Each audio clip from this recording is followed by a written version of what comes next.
ஆதவ் அர்ஜுனாவுடைய கருத்து கூட்டணிக்குள்ள சலசலப்பு ஏற்படுத்திருக்கு, சர்ச்சையை ஏற்படுத்தியிருக்கு. உங்களுடைய கருத்து இது வரைக்கும் தெரிவிக்காமல் அமைதியாக இருக்கீங்க. அவருடைய கருத்தை நீங்கள் எப்படி பார்க்குறீங்க? ஆதவ் அர்ஜுனாவுடைய கருத்தை திமுக மற்றும் விசிக ஆகிய இரண்டு கூட்டணி கட்சிகளுக்கு இடையில்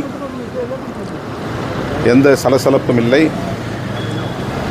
விரிசலும் இல்லை. அப்படி விரிசல் உருவாகுவதற்கு வாய்ப்பும் இல்லை.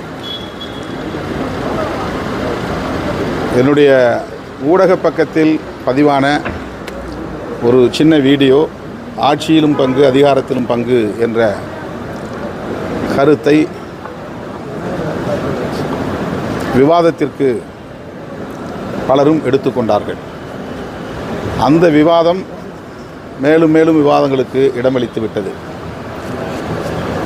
அதனால் திமுக விசிக இடையில்